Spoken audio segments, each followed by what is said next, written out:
वरहमतुल्लाहि वबरकातुहू। उम्मीद है आप सब ठीक होंगे, खैरियत से होंगे। तो आज हम रिएक्शन देने वाले हैं मुफ्ती यासिर साहब की वीडियो पर, जिसका टॉपिक है खुदा का वजूद है या नहीं और हज़रत आदम अलैहिस्सलाम इस दुनिया में कब आए। वीडियो को एंड तक ज़रूर देखिएगा। तो चलिए चलते हैं वीडियो की तरफ। अगर ये मोबाइल जो है जी सैमसंग ने बनाया है तो उसके सारे मोबाइल जो हैं एक तरह के होंगे जी। और ये सैमसंग की क्रिएशन का सबूत हैं। जी। अगर ये तमाम इंसान जो हैं खुदा ने बनाए होते तो वो या तो गुड होते या बैड होते। जी। तमाम इंसानों के अंदर गुड और बैड का मुतनव्वे होना इस बात का सबूत है कि इनका कोई क्रिएटर नहीं है। तो नोट और S21 दोनों एक ही हैं क्या? जो नोट 10 और S21 दोनों एक ही हैं। वो क्या होता है? सैमसंग के दोनों फोन है ना। नहीं, उनकी परफॉर्मेंस हर मॉडल की एक जैसी है ना। होमो सेपियंस अगर परफॉर्मेंस की बात हो रही है, परफॉर्मेस की अलग है। अगर नोट 10 की परफॉर्मेंस अलग है और S22 की परफॉर्मेंस अलग है।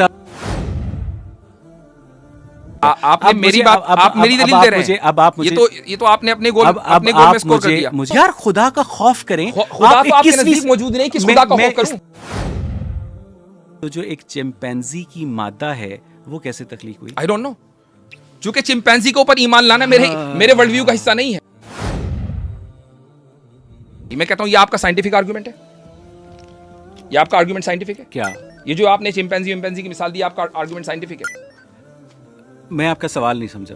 आपने जो भी कहा ना कि उसका जो आदम का और हव्वा का जो भी आपने कहा कि अंदरूनी साख्त है और उसी तरीके से चिंपैंजी की अंदरूनी साख्त है। नहीं है सेम। ये साइंटिफिक आर्गुमेंट नहीं, सेम नहीं है। ये साइंटिफिक नहीं, मैं आपसे पूछ रहा हूँ, ये सेम नहीं है। मैं पूछ रहा हूं आपका साइंटिफिक आर्गुमेंट। ये सिंपल आर्गुमेंट है। ये सिंपल आर्गुमेंट है आपको समझाने के लिए। आप क्यों डर रहे हैं साइंस का नाम लेते हुए? वो तो आपकी मालिक और खालिक है। मैं आपसे पूछ रहा हूं कि ये साइंटिफिक आर्गुमेंट है जी, यस और नो? जी यस जी। ठीक है। क्या आप समझते हैं कि साइंटिफिक आर्गुमेंट खुदा को प्रूव या डिस्प्रूव कर सकता है? साइंटिफिक आर्गुमेंट खुदा को प्रूव या डिसप्रूव नहीं कर सकता है। आप इस बात को तस्लीम कर रहे हैं, हवा पैदा हुई। आप उस बात को तस्लीम कर रहे हैं कि साइंस को हम खुदा को डिस्प्रूव करने के लिए नहीं इस्तेमाल कर सकते। तस्लीम कर रहे हैं ना? मैं इस बात को तस्लीम कर रहा हूं, लेकिन साथ ही साथ हम लोग हमारी पोजीशन, साइंस को भी इस्तेमाल कर रहे हैं। हमारी जो पोजीशन नहीं, हम That's very interesting. कंसीडर आपने करेगा। कहा कभी अगर हमारे पास सबूत आया, हाँ। वो सबूत कैसा होगा? साइंटिफिक होगा ना। एग्जैक्टली। साइंस से तो आप प्रूव कर ही नहीं सकते।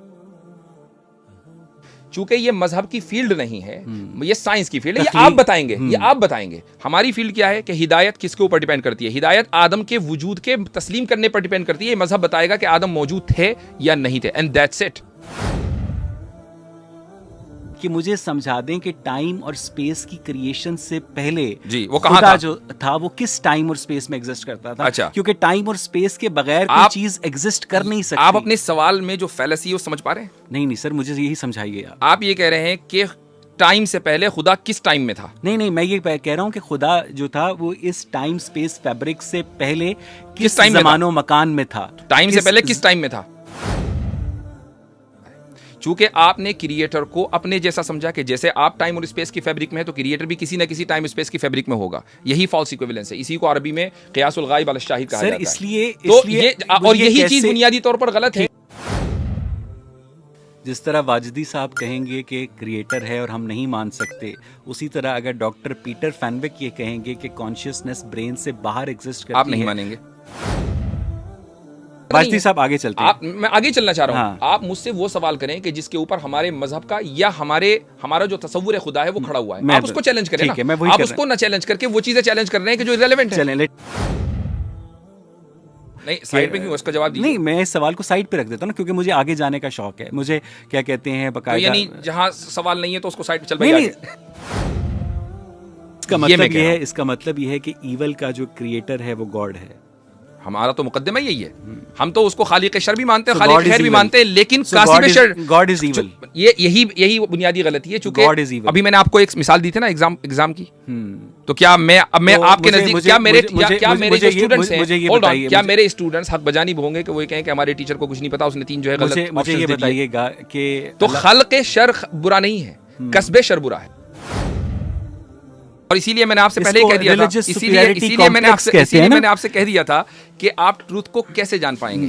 तो आपने ये नहीं कहा, हालांकि आपको मालूम है कि ट्रूथ जानने का आपके पास एक ही पैमाना है और वो है साइंस। आप उसको नहीं कहना चाहते थे, ठीक है। कॉमन सेंस आपकी जबान से निकल गया, तो आप कॉमन सेंस पे रहें। कि आप क्या कहते हैं मजहबी एस्पेक्ट से अपनी बीवी को अपनी बहन तस्लीम करते हैं? नहीं। अच्छा, आपने हमारे ऊपर इल्जाम लगा कि अरे यहाँ से निकली तो उससे कैसे क्योंकि इंटरकोर्स हम कर लोग लिया? सवाए फर्स्ट कजन्स के हाँ। हम दुनिया की हर औरत से जो इख्तलात है उसको जायज जी। समझते हैं। Exactly, this is our argument सोचने कि की हमें कोशिश हर करें। वो चीज जो खुदा करता है उसका मालूम होना जरूरी नहीं है। हमारा तो आर्ग्यूमेंट ही इस बात के ऊपर है कि हमारी नॉलेज लिमिटेड है, हमारी हिकमत लिमिटेड है और खुदा की नॉलेज अनलिमिटेड है, खुदा की हिकमत अनलिमिटेड है। तो जब उसकी नॉलेज हिकमत अनलिमिटेड है और हमारी नॉलेज लिमिटेड है तो हम उसकी अनलिमिटेड नॉलेज को अपनी लिमिटेड नॉलेज में कैसे या लिमिटेड जहन में कैसे समझ सकते हैं? एक साल आ गया था, यानी साल में वजूद में आ गया था जब कायनात बन रही थी। उसमें क्या साल वजूद में आ गया था जब कायनात बन रही थी। सर वो एक फर्जी हाइपोथेटिकल ईयर है। हाइपोथेटिकल है ना, ये भी हाइपोथेटिकल है। अच्छा ये भी इस्तिआरा है। अच्छा ये भी इस्तिआरा है। की जो तो हदीस आपके है, यहाँ ये इस्तिआरा है। साइंस में जो इतनी सही रियलिस्टिक मुस्लिम की है जो उसमें हदीस है, वो इस्तिआरा इस्तिआरा अलाउड है। है। और जो चीजें कुरान और साइंस सुन्नत में में इस्तिआरा अलाउड है? आप ही तो कह रहे हैं। क्या? अभी तो आपने कहा कि हाइपोथेटिकल है। वो मॉडल समझाने के लिए मॉडल है। समझाने के लिए, ये भी हाँ। समझाने के लिए। अच्छा, ये वैसे ऐसा ये हुआ भी नहीं था, समझाने के ऐसा लिए। हुआ नहीं था, कोई जरूरी नहीं है। अच्छा ठीक, ये सिर्फ समझाने के लिए है। अच्छा, क्या आप इस बात से मुत्तफिक हैं कि मादा खुद को वजूद बख्श सकता है? नहीं। तो फिर हम यहाँ क्या कर रहे हैं, कैसे आए? तो आपने हमें ये बात बताई, हमने वो ले लिया, ठीक है। अब हमें ये बताएं कि भाई हम फिर मादा अपने आप को वजूद कैसे बख्शता है, कैसे अपने आप को कैसे एग्जिस्ट करता है खुद ब खुद? मुझे ये बताइए। मुझे बता दीजिए। मुझे साइंस के पास इस वाई का जवाब नहीं है। मैं वाजदी साहब आपसे ऑनेस्टली कोई साइंटिस्ट ये नहीं कहता कि हमें बिग बैंग के कॉज का पता है। हमें बिग बैंग के कॉज का नहीं पता। यानी दावा करते हैं बिग बैंग का, लेकिन नहीं पता कि कैसे हुआ। हमें ये नहीं पता। तो जब हम ये कहें कि आदम मौजूद थे तो, और ये कहें कि हमें नहीं पता कैसे पता, तो हमारे ऊपर एतराज हो जाता है। इंसान की तख्लीक का मकसद क्या है? इम्तिहान, जिसका नतीजा उसे पहले ही पता है। बिल्कुल। तो ये कैसा इम्तिहान हुआ? मुझे पता है अपने स्टूडेंट का नतीजा, मुझे मालूम है इनमें कौन फेल होगा कौन पास होगा, जबकि मेरे पास लिमिटेड नॉलेज है।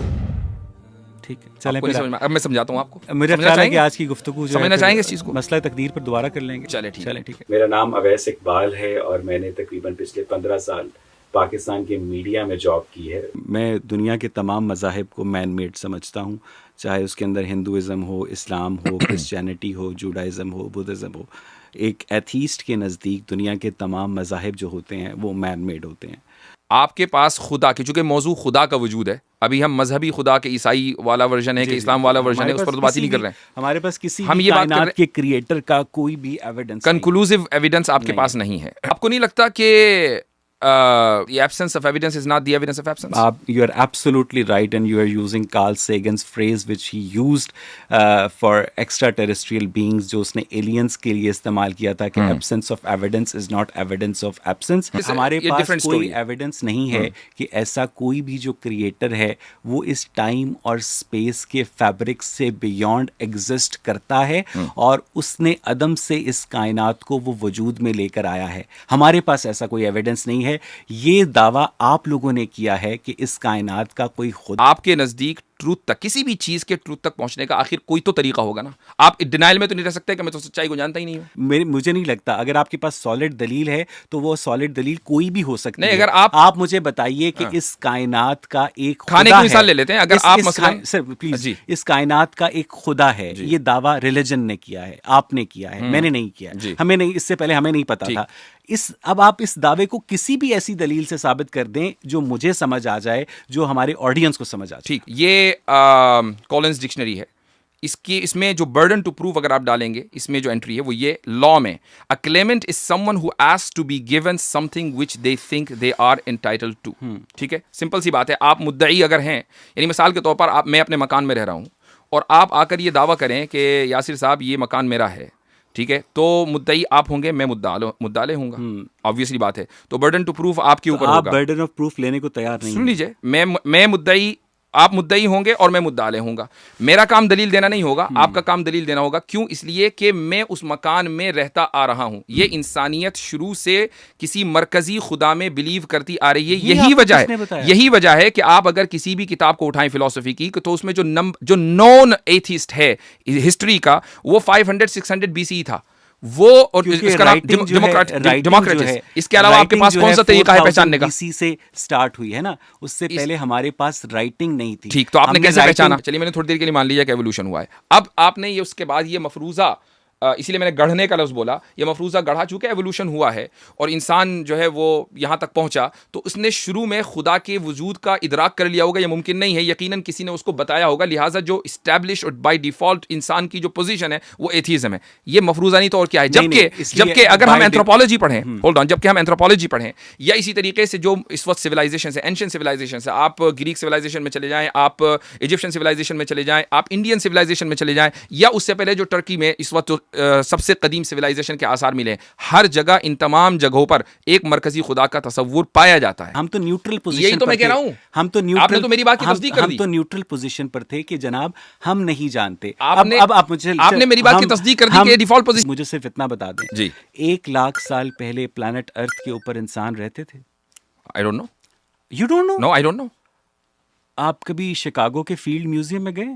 गया हूंगा, लेकिन आई डोंट नो। नहीं, आपको पता है कि जो एनाटॉमिकली मॉडर्न ह्यूमंस हैं वो इस प्लैनेट अर्थ के ऊपर 2.5 लाख साल। क्या हम इर्तिका पर बहस कर रहे हैं? नहीं, मैं सिर्फ आपकी मैं अंडरस्टैंडिंग की बात कर रहा हूँ कि आपके नजदीक जिस तरह बहुत सारी चीजें आपको नहीं पता। अच्छा, अब चले, मुझे नहीं पता होंगी। हाँ, मुझे भी नहीं पता। वाजिदी साहब, इंसान इस प्लैनेट अर्थ के ऊपर कब से है? अल्लाहु आलम। आपको हजरत आदम का नहीं पता? नहीं, हजरत आदम का पता है, लेकिन ये नहीं पता कि वो कब आए थे, ये हमें बताया नहीं गया। अच्छा, इसका मतलब ये है कि जो तारीख इब्ने कसीर है उसके अंदर ये लिखा गया है कि जहाँ तक मैंने पढ़ा है, correct me if I am wrong, आप यस यू आर रॉन्ग, तो पहले मेरी सुन तो लेना सर। नहीं, मुझे मालूम है आप क्या कहना चाह रहे हैं, आई नो। ठीक है, आपके नजदीक हजरत आदम जो हैं वो इस प्लैनेट अर्थ पर कब थे? I don't no.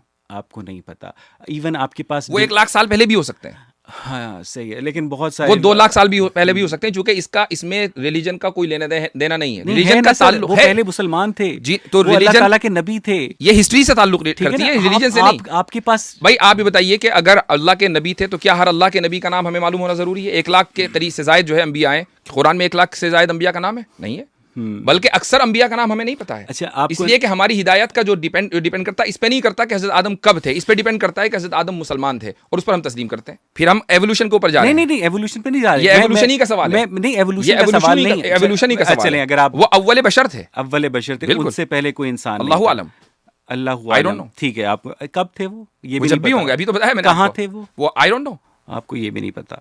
अच्छा, आपको ये पता है कि हज़रत आदम के कितने अरसे के बाद हुज़ूर सल्लल्लाहु अलैहि वसल्लम इस्लाम लेकर आए? अगर मुझे ये पता चल जाए तो मैं ये ना बता दूं आपको कि हज़रत आदम कब थे। तो इसका मतलब ये है कि जो डिवाइन गाइडेंस आपके पास है, जो कुरान मजीद आपके पास जिब्राइल लेकर आया, उसने भी आपको ये नहीं बताया, इसलिए कि ये इन्फॉर्मेशन इररेलेवेंट है, वो हमारे नज़दीक रेलेवेंट है, क्योंकि आपका मौजू रिलीजन नहीं है, आपका मौजू हिस्ट्री है। ठीक है, मेरा मौजू रिलीजन है, क्योंकि रिलीजन का जो रिलीजन की जो बुनियाद होती है वो हिदायत है इंसान की, और हिदायत का ताल्लुक इससे नहीं है कि आदम कब थे और कब नहीं थे। अच्छा, मुझे ये बताइए कि अगर अल्लाह ताला या इस कायनात को अदम से वजूद में लेकर आए थे, तो टाइम और स्पेस को क्रिएट उन्होंने किया, उससे पहले वो टाइम और स्पेस के अंदर एग्जिस्ट ही नहीं करते थे। ठीक, तो जो चीज़ टाइम और स्पेस के फैब्रिक में एग्जिस्ट ही नहीं करती है, साइंस के नज़दीक वो एग्जिस्ट ही नहीं करती है। जो चीज़ टाइम और स्पेस अगर क्रिएटर अदम से वजूद में लेकर आया तो वो खुद अदम में कैसे एग्जिस्ट करता था, और इस यूनिवर्स को बनाने का रॉ मटेरियल जो कि हमारे पास 75% हाइड्रोजन है, ये यूनिवर्स जो है, इस कायनात को बनाने का रॉ मटेरियल वो क्रिएटर कहाँ से लेकर आया? ठीक, आपने 2 सवाल किए कि वो आदम में कैसे एग्जिस्ट करता था। वो आदम उसके लिए नहीं था, वो आदम मेरे और आपके लिए था। उसका तो वजूद ही वजूद था। Point number 1। अब मैं जवाब दे दूं आपको, जवाब दे दूं। नंबर 2, आपने कहा कि रॉ मटेरियल कहाँ से लेकर आया। अगर उसको रॉ मटेरियल कहीं से लाना हो तो फिर वो क्रिएटर किस काम का? क्रिएटर कहते ही उसको है जो हर चीज़ को बनाए, जो रॉ मटेरियल को भी बनाए और जो ट्रांसफॉर्म भी करे एक चीज़ से दूसरी चीज़ में। क्रिएटर वो है। अगर आप इस्लाम का या किसी भी मजहब का बुनियादी मुकद्दमा नहीं समझते तो फिर आप ये कैसे डिबेट कर सकते हैं? आप ये कह रहे हैं कि रॉ मटेरियल कैसा है? क्या रॉ मटेरियल क्रिएट नहीं हो सकता? बिल्कुल हो सकता है। अगर क्रिएटर को हम ऑल पावरफुल मान रहे हैं तो हम ये भी मान रहे हैं कि वो रॉ मटेरियल भी क्रिएट कर सकता है। बात ये नहीं है, बात ये है कि अगर आप उसको स्पेस में और टाइम में मानते हैं, मसलन कोई भी क्रिएटर है, उसको आपने स्पेसलेस नहीं माना, उसको आपने टाइमलेस नहीं माना, बल्कि उसी टाइम और स्पेस में माना जिसमें ये कायनात वजूद में आई है, तो क्या आप ये कह रहे हैं कि कायनात खुद से खुद वजूद में आ गई? वो एक अलग मसला है, वो आप नोट करते हैं, कोई मसला नहीं है। अच्छा, मुझे ये बताएं, coming back to the point, कि आपके नज़दीक टाइम और स्पेस जो है वो क्रिएट हुए हैं, जी। Right sir? जी हाँ। टाइम और स्पेस एक क्रिएटर ने क्रिएट जी। किए हैं, और वो टाइम और स्पेस का जो क्रिएटर है वो उससे पहले जिस अदम में था वो मेरे वो अदम में नहीं था, वो यही कहाँ- तो आपका सवाल गलत है। यही तो मैं कह रहा हूँ जी। ना सर, कि मुझे समझा दें कि टाइम और स्पेस की क्रिएशन से पहले जी, वो कहाँ खुदा था? जो था वो किस टाइम और स्पेस में एग्जिस्ट करता था? अच्छा। क्योंकि टाइम और स्पेस के बगैर कोई आप- चीज एग्जिस्ट कर नहीं सकती। आप अपने सवाल में जो फैलेसी है वो समझ पा रहे हैं? नहीं सर, मुझे यही समझाइए आप। आप ये कह रहे हैं कि टाइम से पहले खुदा किस टाइम में था? नहीं, मैं ये कह रहा हूँ कि खुदा जो था वो इस टाइम स्पेस फैब्रिक से पहले किस टाइम में था? जमानो मकान में था? टाइम से पहले किस टाइम में था? इसका जवाब मैं आपको एक मिसाल से देता हूं। हालांकि जी। आपके सवाल के अंदर जो फैलेसी है मैं आपको ऑलरेडी बता चुका हूं। मान लीजिए मैं इस कंप्यूटर का बनाने वाला हूं, तो क्या मैं इस कंप्यूटर के अंदर रहूंगा या बाहर रहूंगा? सर असल में ये जो कंप्यूटर है ना, जी। ये टाइम और स्पेस फैब्रिक के अंदर एग्जिस्ट करता है। लेकिन इसके बावजूद, तो और मैं भी करता हूं, बड़ी और मैं भी करता हूं, बड़ी यही मासूम वाली मिसाल नहीं, मैं भी ये करता हूं, बहुत आप मासूम जैसे- मिसाल है सर। ये मासूम लोगों को समझाने के लिए है भाई। अब आप ये सर, देखिए, हम बहुत ही मासूम हैं, सुन हम लीजिए, बहुत- देखिए आप मुझे बोलने नहीं दे रहे, मैं अपनी बात मुकम्मल कर लूं कि जब हम दोनों टाइम और स्पेस के अंदर एग्जिस्ट करते हैं उसके फैब्रिक में, और मैं इस चीज को बनाने के बावजूद इसके बाहर हूं, तो जो इस पूरे फैब्रिक को बनाने वाला है उस फैब्रिक में कैसे होगा? चूंकि आपने क्रिएटर को अपने जैसा समझा कि जैसे आप टाइम और स्पेस की फैब्रिक में है तो क्रिएटर भी किसी ना किसी टाइम स्पेस की फैब्रिक में होगा। यही फॉल्स इक्विवेलेंस है। इसी को अरबी में क़ियासुल गाइब अल शाहिद कहा सर, जाता है। इसलिए तो ये और यही चीज बुनियादी तौर पर गलत है। टाइम और स्पेस क्रिएट किए गए हैं जी। उससे पहले आप ये कह रहे हैं कि खुदा भी किसी टाइम और स्पेस में था? नहीं, फिर वो आज भी नहीं है, वो तो लाजमान और लामकान है। यानी वो नहीं है? वो लाजमान और ये लामकान है। खसूसियात ना होने की होती हैं सर। ये लाजमान और लामकान है। जी नहीं, ये इसीलिए मैं कह रहा हूं कि ये जो खसूसियात न होने की होती हैं, ये मादी चीज के न होने की खसूसियात होती हैं। हम खुदा को मादी ही नहीं मानते। अच्छा, वो मादी नहीं है? बिल्कुल नहीं फिर है। भी अगर वो मादी होता तो वो किसी न किसी ज़मान और मकान में होता। वो मादे का क्रिएटर है। क्योंकि अगर वो मादी होगा, अब मैं आपको बताता हूं क्यों नहीं है। अगर वो मादी होगा तो उसका भी कोई ना कोई क्रिएटर होगा, और अगर उसका भी वो भी मादी होगा और उसका भी कोई ना कोई क्रिएटर होगा। इसी को आप कहते हैं इन्फिनिट रिग्रेस। तो क्या आप इन्फिनिट रिग्रेस को फैलेसी नहीं मानते? जी बिल्कुल मानते। तो इसका मतलब ये है कि उसने वो किसी टाइम और स्पेस में रहता तो था। बात यही है ना कि आप उस साइंटिज्म से नहीं निकल पा रहे हैं। अच्छा, इसी को मैं साइंटिज्म कहता हूं। आप चाहे इसको तस्लीम करें या ना करें, मैं नहीं, सारी दुनिया कहती है साइंटिज्म। आप हम मुझे साइंटिज्म, हम साइंटिस्टिक बिलीव नहीं रखते हैं। साइंटिफिक हम ये थ्योरीज मान लेते ईमान हैं है ना। आप कैसे हुए? आपके अंदर शऊर नहीं है सर, तो जो शऊर है वो मादे का मजहर है। मादे- consciousness is the reflection of आप ये कह रहे हैं कि शऊर और ब्रेन दोनों एक चीज है? फिजिकल नहीं, एक चीज नहीं है। ओके, क्या है वो? ब्रेन एक शऊर क्या चीज है? एक फिजिकल चीज है, और ब्रेन के अंदर जो इलेक्ट्रिकल एक्टिविटी है, जो उसकी मैनिफेस्टेशन है, वो कॉन्शियसनेस है। ठीक है सर, इधर उधर की बातें नहीं, इधर उधर की नहीं, बहुत इंपॉर्टेंट है। अगर हम मादे और गैर मादे की बात कर रहे हैं तो शऊर के ऊपर तो बात होगी, क्योंकि शऊर एग्जिस्ट करता है और गैर मादी है। आप मुझे बता दीजिए कि शऊर एग्जिस्ट नहीं करता। जिस तरह वाजदी साहब कहेंगे कि क्रिएटर है और हम नहीं मान सकते, उसी तरह अगर डॉक्टर पीटर फैनविक ये कहेंगे कि कॉन्शियसनेस ब्रेन से बाहर एग्जिस्ट करती है, आप नहीं मानेंगे। तो सवाल है कि जब आप ये कहेंगे कि यहां एग्जिस्ट करती है तो आपने फौरन ब्रेन या शऊर को मादी मान लिया। वो तो खुद ही कह रहे हैं वो गैर मादी है। तो आप कहां का सवाल कर ही नहीं सकते, चूंकि कहां का सवाल गैर मादी चीज के लिए नहीं किया जाता, को नहीं मानते हैं। तो फिर ये सवाल कि खुदा ने कायनात को कैसे बनाया इररेलेवेंट हो जाता है। इसलिए इररेलेवेंट नहीं होता क्योंकि अगर आप मुझे ये समझा, क्योंकि अगर खुदा ये कहे कि मैंने इस तरह बनाया कि मैंने कहा कुन और कायनात बन गई, आप ये कहेंगे मैं तो नहीं मानता, क्योंकि मुझे तो साइंटिफिक। हाँ, ये सवाल आपने गांधी से किया था, यही सवाल आपने गांधी से किया था, यही सवाल आपने गांधी साहब से किया था। अब मैं जवाब देता हूँ। गांधी साहब ने आपको जवाब नहीं दिया होगा, लेकिन मैं देता हूँ आपको जवाब कि जब हम ये कहते हैं कि खुदा ने कुन कहा, तो अब आप ये सवाल कहें कि अच्छा अरबी में कहा था या संस्कृत में कहा था। सवाल ये है कि किसी भी चीज को कहने के लिए क्या आपको ये जानना जरूरी है कि किस जबान में कहा था? मैं ये कहूं होल्ड ऑन, मैं ये कहूं कि इमरुल कैस ने या शेक्सपियर ने या इकबाल ने ये बात कही है। अब आप फौरन ही पूछें अच्छा किस जबान में कही है? किसी न किसी जबान में कही होगी, किसी न किसी जबान में कही होगी। लेकिन हमें जब खुदा बताएगा तो वो उस जबान में बताएगा कि जिस जबान को हम समझते होंगे।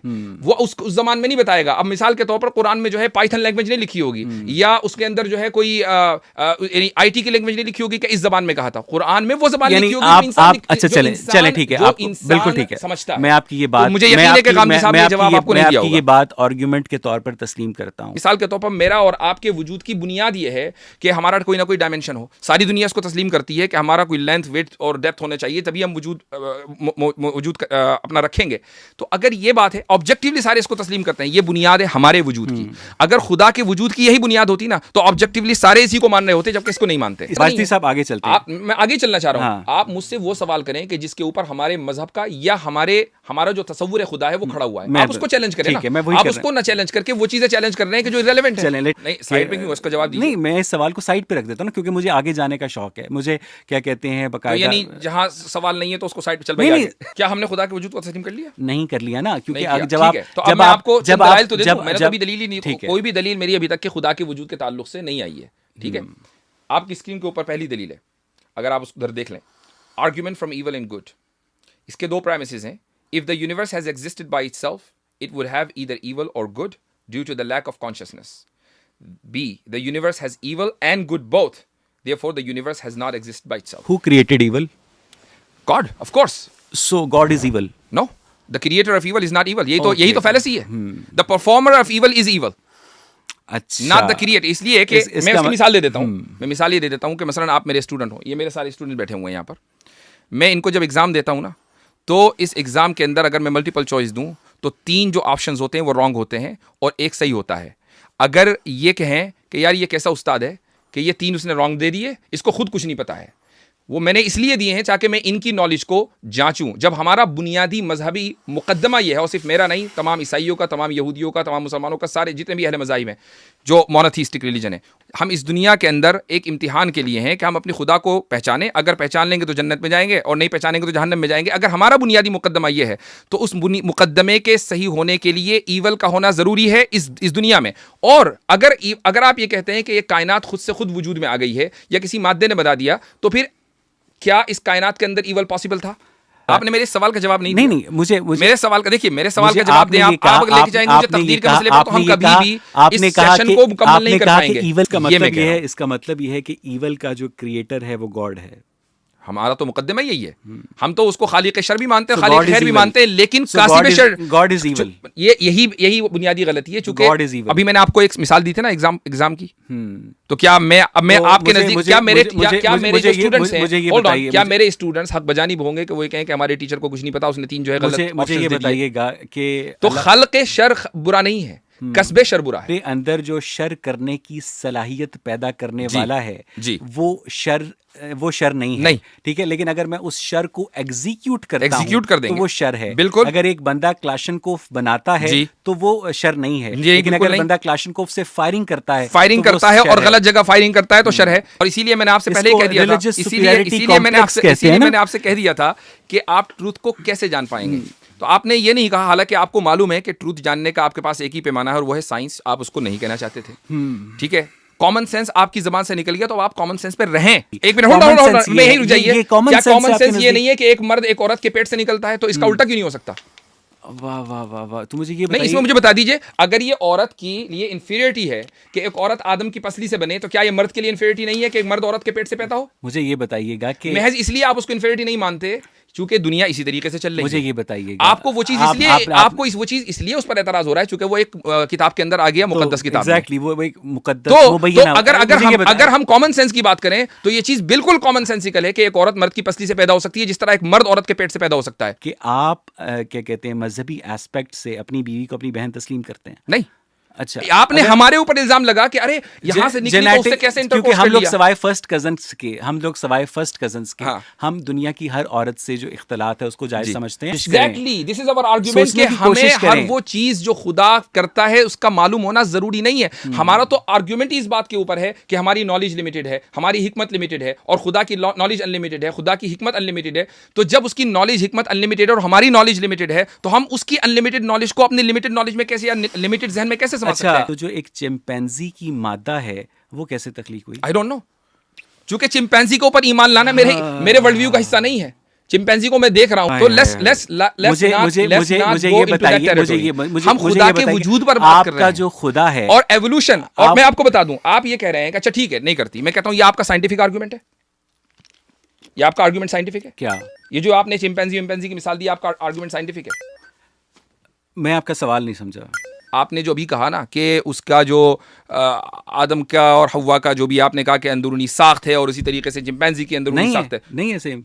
ये साइंटिफिक आर्गुमेंट नहीं, सेम नहीं है। ये साइंटिफिक, मैं आपसे पूछ रहा हूँ, ये सेम नहीं है। मैं पूछ रहा हूं आपका साइंटिफिक ये सिंपल आर्गुमेंट है, ये Scientific सिंपल आर्गुमेंट है आपको समझाने के लिए। आप क्यों डर रहे हैं साइंस का नाम लेते हुए? वो तो आपकी मालिक और खालिक है। आप बताइए साइंटिफिक आर्गुमेंट है। मुझे नहीं पता कि आपको साइंस से इतनी चिढ़ क्यों है। नहीं, मुझे नहीं है। और आप उसी साइंस की बदौलत जो है लोगों तक अपना पैगाम पहुंचा रहे हैं। मुझे साइंस से दिलचस्पी नहीं है, मैं साइंटिफिक डिवाइसेस इस्तेमाल कर रहा हूं। मैं आपसे पूछ रहा हूं कि ये साइंटिफिक आर्गुमेंट है जी, यस और नो? जी, यस जी, ठीक है। क्या आप समझते हैं कि साइंटिफिक आर्गुमेंट खुदा को प्रूव या डिसप्रूव कर सकता है? साइंटिफिक आर्गुमेंट खुदा को प्रूव या डिसप्रूव नहीं कर सकता है। आप इस बात को तस्लीम कर रहे हैं, हवा पैदा हुई। आप उस बात को तस्लीम कर रहे हैं कि साइंस को हम खुदा को डिसप्रूव करने के लिए नहीं इस्तेमाल कर सकते। तस्लीम कर रहे हैं ना? मैं इस बात को तस्लीम कर रहा हूं, लेकिन साथ ही साथ हम लोग हमारी पोजीशन, साइंस को भी इस्तेमाल कर रहे हैं। हमारी जो पोजीशन नहीं, हम That's very हमारी जो interesting. नजदी साहब जिस पोजीशन को एग्नोस्टिसिज्म कहते हैं, आप एग्नोस्टिक नहीं है। मैं अपने आप को एथीस्ट/एग्नोस्टिक कहता हूं। ये अभी नया इजाफा हुआ मेरे लिए, इंकिशाफ है। इसीलिए मैंने शुरू में पूछ लिया था आपसे कि सर आप एथीस्ट हैं। आपने कहा जी मैं तो मैं कंसीडर आपने कहा कभी अगर हमारे पास सबूत आया, वो सबूत कैसा होगा? साइंटिफिक होगा ना? एग्जैक्टली। साइंस से तो आप प्रूव कर ही नहीं सकते। मैं अपने नाजरीन के लिए स्क्रीन के ऊपर ये जरूर दिखाना चाहूंगा, नेशनल एकेडमी ऑफ साइंस का इक्तिबास है, आप भी देख सकते हैं। Science doesn't have the process to prove और disprove the existence of God. Science studies and attempts to explain only the natural world while God in most religion is supernatural. तो आपने सुन लीजिए, मैं रिलीजियस पैराडाइम के बाहर मजहबी खुदा को साइंस के जरिए डिसप्रूव कर सकता हूं। आपने अभी बोला, और अभी मैंने नेशनल एकेडमी ऑफ साइंस का इक्तिबास दिखा दिया, इन मोस्ट रिलीजन। इसका मतलब कि आप रिलीजियस खुदा को भी साइंस के जरिए डिसप्रूव नहीं कर सकते। तो आप किस दलील का इंतजार कर रहे हैं कि खुदा को माने? एक तरफ आप ये कहते हैं कि जी हम साइंस की बुनियाद पर गॉड को एग्जिस्ट मान ही नहीं सकते। चलो ठीक है, हमने मान लिया। जब आपको हम इख्तिबास दिखाते हैं तो आप उसको डिसप्रूव कर देते हैं। आप ये बताइए कि आप टोपी में डाल दिया जाए, तो भाई वो कौन सी साइंस है कि जिसको हम माने? क्या सिर्फ दुनिया के अंदर अवैस इकबाल साहब की साइंस चलेगी? अब क्या हम पाकिस्तान और इंडिया और अमेरिका के स्कूलों और कॉलेजों से साइंस हटाकर अवैस इकबाल साहब का निसाब चला दें? यार खुदा का खौफ करें। खुदा तो आपके नजदीक मौजूद नहीं, किस खुदा का खौफ करूं? इंसान को और चिंपैंजी को और ज़राफ़े को, तमाम इस ज़मीन पर मौजूद जानदारों को आपके अल्लाह ताला ने मट्टी का पुतला बनाकर बनाया है। तो ये आज 21वीं सदी में अभी आपने कहा कि उनको भी ऐसे ही बनाया जिस तरह से आदम और हव्वा को बनाया। ऐसे नहीं, मैंने ये कहा कि उनको अल्लाह ताला ने आदम अलैहिस्सलाम को जिस तरीके से अपने हुक्म के जरिए वजूद बख्शा है, ऐसे ही तमाम कायनात को और उसके अंदर तमाम जानदार हैं उनको भी वजूद बख्शा है। मेरा यह दावा या किसी भी मजहब का यह दावा हरगिज़ नहीं है कि जिस तरीके से आदम अलैहिस्सलाम का पुतला बना था, ऐसे ही चिंपैंजी का भी पुतला बना होगा, और ऐसे ही जो है वो जो दूसरे भी हैवानात है उनका पुतला। हमारा ये दावा नहीं है, चूंकि ये मजहब की फील्ड नहीं है, ये साइंस की फील्ड है। ये आप बताएंगे हमारी फील्ड क्या है कि हिदायत किसके ऊपर डिपेंड करती है? हिदायत आदम के वजूद के तस्लीम करने पर डिपेंड करती है। ये मजहब बताएगा कि आदम मौजूद थे या नहीं थे, एंड दैट्स इट। कुरान करीम तमाम रिलीजियस फिनोमेना को नहीं बताता है, कुछ रिलीजियस फिनोमेना को बताता है। मैं हैरत में हूं कि आप दिन रात साइंस करते हैं, और इतना मोतबर इक्तिबास आपके सामने आ गया, और उसमें यह लिखा हुआ है कि आप मजहब को साइंस की बुनियाद पर या मजहबी खुदा को जज कर ही नहीं सकते, फिर आपको साइंस चाहिए। तो ये जो कॉन्ट्रडिक्शन है आपके वर्ल्ड व्यू में, आई फेल टू अंडरस्टैंड कि भाई इसमें वाकई सिंसियरिटी कहीं है कि नहीं, यह एक जिद है। आई एम सॉरी कि मेरे अल्फाज आपको बुरे लग रहे होंगे, लेकिन मुझे ऐसा लग रहा है कि ये एक तरह का यानी इसमें सिंसियरिटी नहीं बल्कि एक तरह के समझ लीजिए कि जिद है कि नहीं, मुझे मानना नहीं है, चाहे कुछ भी हो जाए, मैं साइंस का सहारा लूं, इधर जाऊं उधर जाऊं, लेकिन मानना नहीं है। तो ठीक है, वो एक अलग मसला है, वो आपकी पर्सनल ओपिनियन है। एक दलील आ गई है, मैं अब आगे बढ़ना चाहता हूं दूसरी दलील की तरफ। आप सवाल ये कि दूसरी दलील को क्यों नहीं सुनना चाह रहे? क्योंकि आप मुझे पहली दलील के ऊपर मुतमईन नहीं कर। कोई बात नहीं, ठीक है, मुतमईन करना मेरा काम नहीं है ना मेरा भाई। मेरा मसला सिर्फ मुतमईन करना मेरा काम नहीं है। ठीक है, मुझे सिर्फ ये बताइए कि अल्लाह ताला ने अगर इंसान को स्पेशल क्रिएशन के जरिए क्रिएट किया है, ठीक है, स्पेशली क्रिएट किया है, ठीक है, और उसके बाद बाकायदा उससे सजदा, वो सारी फरिश्तों को उससे सजदा भी करवाया है, और उसकी पसली से हवा को पैदा भी किया है, तो बकिया जो लाइफ फॉर्म्स हैं वो क्या स्पेशली क्रिएट हुई हैं या इवॉल्व हुई हैं? इसलिए कि वो मुकल्लफ नहीं है। मुकल्लफ सिर्फ इंसान है, तो इंसान की तख्लीक को आप ये कह सकते हैं कि ये स्पेशल है, लेकिन बकिया जो लाइफ है वो मुकल्लफ नहीं है। वो किसी भी तरीके से तख्लीक हो। एक साल आ गया था, यानी साल में वजूद में आ गया था जब कायनात बन रही थी। उसमें क्या साल वजूद में आ गया था जब कायनात बन रही थी। सर वो एक फर्जी हाइपोथेटिकल ईयर है। हाइपोथेटिकल है ना, ये भी हाइपोथेटिकल है। अच्छा, ये भी इस्तिआरा है। अच्छा, ये भी इस्तिआरा है की जो हदीस तो आपके यहाँ इस्तिआरा है। साइंस में जो इतनी रियलिस्टिक है मुस्लिम की जो उसमें हदीस इस्तिआरा अलाउड है, और जो चीजें कुरान और साइंस सुन्नत में इस्तिआरा अलाउड है। आप ही तो कह रहे हैं। क्या? अभी तो आपने कहा कि हाइपोथेटिकल है। वो मॉडल समझाने के लिए मॉडल है। समझाने के लिए, ये भी हाँ। समझाने के लिए। अच्छा, ये वैसे ऐसा ये हुआ भी नहीं था, समझाने के ऐसा लिए, हुआ नहीं कोई था। जरूरी नहीं है। अच्छा, ठीक ये सिर्फ समझाने के लिए है से कि चूंकि सबका डायमेंशन एक है, सब एक ही डायमेंशन जी में हाँ। एग्जिस्ट करते हैं। गलत कहा था। नहीं, मैं पूछ रहा हूँ, ओके। तो क्या वहां पर इन्फिनिट रिग्रेस जो है वो लागू नहीं हो सकता? राइट? कहाँ पर? अगर एक ही डायमेंशन में सारे डोमिनो एग्जिस्ट करें तो वहां पर इन्फिनिट रिग्रेस जो है वो सही नहीं होगा। जी हाँ, बिल्कुल। अब ये आपने थोड़ा सा अपने तसव्वुर के अंदर मॉडिफिकेशन की है, जो कि पहले आपने कहा नहीं मादी वजूद के अंदर हम इन्फिनिट रिग्रेस के कायल हैं। अब जब मैंने एक मिसाल मादी वजूद की दे दी तो आपने फौरन थोड़ा सा उसके अंदर मॉडिफिकेशन किया। अच्छा, क्या आप इस बात से मुत्तफिक हैं कि मादा खुद को वजूद बख्श सकता है? नहीं। तो फिर हम यहाँ क्या कर रहे हैं, कैसे आए? तो आपने हमें ये बात बताई, हमने वो ले लिया, ठीक है। अब हमें ये बताएं कि भाई हम फिर मादा अपने आप को वजूद कैसे बख्शता है, कैसे अपने आप को कैसे एग्जिस्ट करता है खुद ब खुद? मुझे ये बताइए। मुझे बता दीजिए। मुझे साइंस के पास इस वाई का जवाब नहीं है।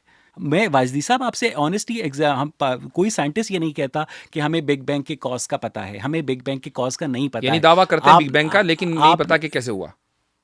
हमें ये नहीं पता। तो जब हम ये कहें कि आदम मौजूद थे तो, और ये कहें कि हमें नहीं पता कैसे पता, तो हमारे ऊपर एतराज हो जाता है। अगर आप किसी चीज को देखेंगे तो मानेंगे, जी हाँ, अगर नहीं देखेंगे तो नहीं मानेंगे। जाहिर है। आपने अपने आप को देखा कभी? जी, शीशे में देखा है। वो आपकी बॉडी है, आपको ही है।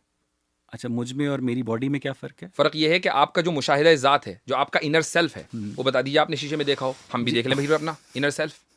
इंसान की तख्लीक का मकसद क्या है? इम्तिहान, जिसका नतीजा उसे पहले ही पता है। बिल्कुल।